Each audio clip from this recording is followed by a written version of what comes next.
গুচ্ছর কোন ইউনিভার্সিটিতে পড়লে ভাইয়া কেমন কেরিয়ার হয়? ভাইয়া কেরিয়ার এটা আমার ব্যক্তিগত মতামত থেকে আমি যেটা মনে করি, এটা ডিপেন্ড অন ইউর স্কিল। কপাল উজো কপাল কপাল বলে একটা কথা থাকে। অনেকেই আমি দেখতে পেয়েছি আমাদের ঢাকা বিশ্ববিদ্যালয়ে পড়ে ভালো কেরিয়ার করতে পারে নাই, অথচ নোয়াখালী বিজ্ঞান ও প্রযুক্তি বিশ্ববিদ্যালয়ে পড়ছে। আমি কম্পেয়ার করতে চাচ্ছি না, তারাও পাবলিক বিশ্ববিদ্যালয়ের ছাত্র, বেটার কেরিয়ার করছে। সো দ্যাটস ওয়াই তোমার পোটেনশিয়ালিটি এখন দেখাইতেছো। যখন তুমি ভর্তি হবা সেখানে 4 বছরের পোটেনশিয়ালিটি দেখাও।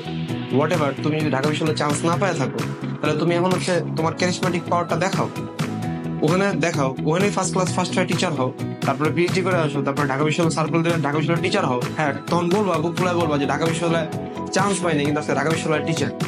এটা টাফ, আমাদের আমাদের যে ইউজিসি যে আছে টাফ, বাট এটা তো পসিবল, যেটা বেটার কেরিয়ার হওয়া পসিবল। নোয়াখালী বিজ্ঞান ও প্রযুক্তি বিশ্ববিদ্যালয় পড়ে অ্যামাজনে চাকরি করতেছে আমার ফ্রেন্ডই আছে, জার্মানিতে আছে, রিয়েল।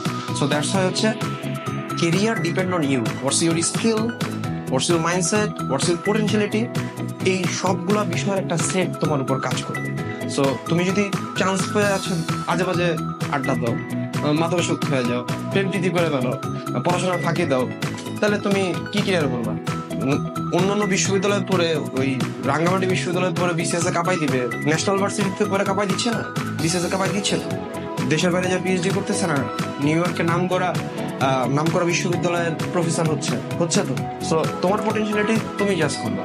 আমি কোনোভাবে এটা বলতে চাচ্ছি না পাবলিক বিশ্ববিদ্যালয়, প্রাইভেট বিশ্ববিদ্যালয়, হ্যান্ড যেহেতু সমাজের একটা ক্রাইটেরিয়া আছে, সমাজের একটা এক্সট্রা ফিচার নিয়ে চিন্তা করে। সো দ্যাটস ওয়াই পাবলিক বিশ্ববিদ্যালয়। তো দেখা হচ্ছে পরবর্তী ভিডিওতে। পড়তে থাকো, জয় করতে হবে।